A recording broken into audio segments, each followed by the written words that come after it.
Welcome to Beatsource Tech. My name is Mojaxx and today we're looking at a way to put your brand front and centre if you're a DJ who uses a laptop. It's the custom light up laptop skins from Stickerlight.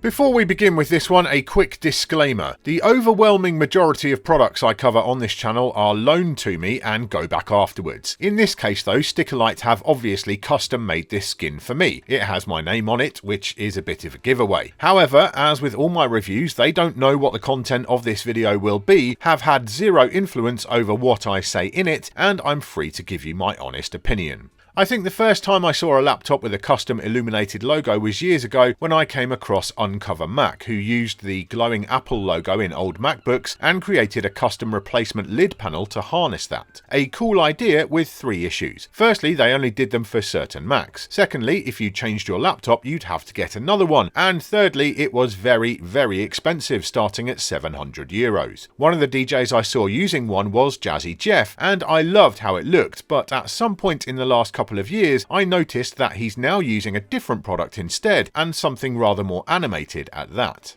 Which brought me to Stickerlight, which is what Jeff now uses. The company has been in the game for a good few years, and their offering is both much more affordable and a lot more convenient. Instead of replacing a major part of your laptop, they produce adhesive skins, which can be sized to fit virtually anything. So this is not just for Mac users, DJs with Windows laptops can get on board too. They do have an option for MacBook owners where they provide a generic black hard case for your selected model, which you can apply the skin on top of, and that makes it easily removable. I chose that option for the review unit, not because I want to be able to remove it, but rather because I always use such cases on my laptops anyway. Getting a Stickerlight skin made is a fairly in-depth process, as you'd expect with it being fully custom. You send over your logo and they'll make you a digital mock-up, showing how it will look in the different animation modes. At this point, I'll admit to feeling slightly guilty. Like Jazzy Jeff, I really just wanted my logo in white on the review unit, which really fails to demonstrate the wide range of ways in which the company can work with different colours on the skins. I'd recommend you check out their Instagram page and website to see some good examples of that. Your design doesn't have to be simple either. They can do very complex ones, even QR codes and things like that.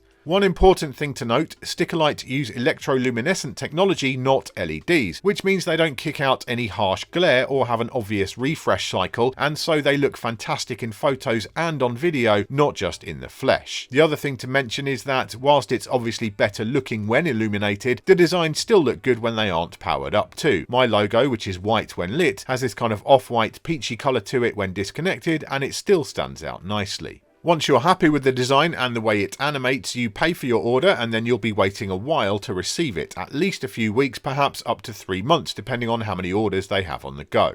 Which brings us to pricing. The base price for the skin is $229, except that's for two. They give you one spare as standard, which means you have another on hand in case of damage or for when you change your laptop. And you can add on up to 4 extras on top of that for just $15 each, which I think is an absolute steal. Obviously, the high initial cost is down to the amount of work required to engineer your design in the first place, and I think it's awesome that Stickerlight don't gouge you for extras once that process is done. We'll move on to how the skin is powered, and that's where things get a little complicated. First of all, we'll talk about the stock configuration. Each order comes with a small plastic control box which connects to the skin via a 7-pin connector and then to a USB power source. I just use a USB-C port on my MacBook Pro. It even has a tiny battery built in which can last up to an hour, so that could be handy if you are unable to power it at some point. It has a button on top which lets you go through the different modes and a dial to adjust the mic sensitivity for the sound active mode. It doesn't feel like the most solid and durable thing I've ever encountered, but continuing the theme of not gouging people, replacements are just $10 each or 2 for $15, so no complaints there. There's also another option, Stickerlight's custom-built hubs and power banks. These have one big advantage over the regular box, and that is that they provide more power and therefore more brightness. The stock unit has a brightness level of 65 lux as opposed to the hubs and power banks which deliver up to 300 lux, and you can really see the difference in use. The downside, however, is that you generally get less animation modes. They can still do sound active, but only the whole design flashes, not the individual segments, aside from on the Super Hub, which has switches for a wide variety of modes. They all have a rotary pot to adjust the brightness on them and a display to show you what that is too.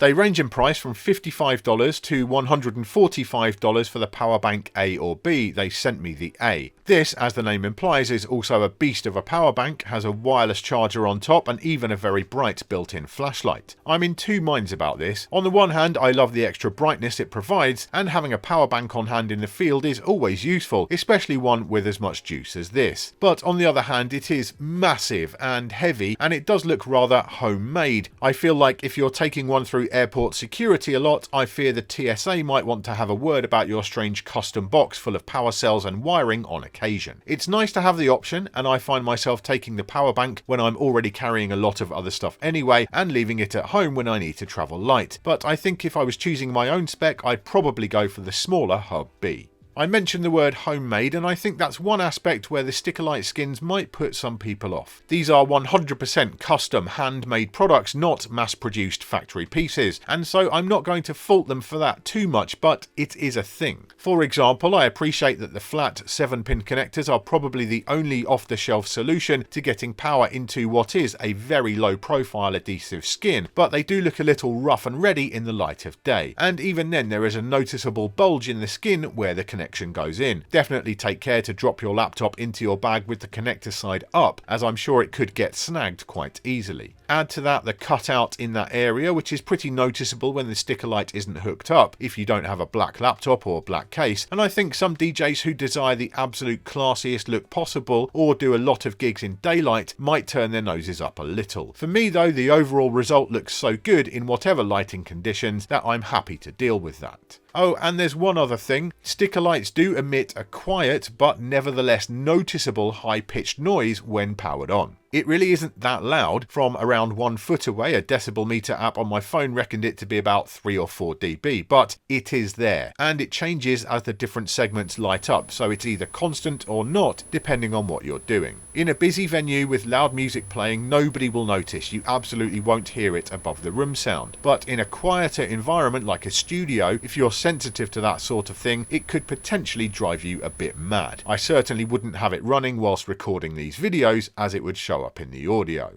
But none of that takes away from my overall very positive impression. I've been testing the Stickerlight in the wild for a few weeks now, and it's held up perfectly well to being thrown in my bag, and I just love how it looks when I'm performing. I tend to leave it on solid white as I prefer that slightly more subtle style, but I'm grateful that the animation modes are there just in case I'm feeling fancy. If you use a laptop when DJing and you want to show your branding, logo, or pretty much anything else to the world, then a Stickerlight will absolutely give you the glow up you're looking for.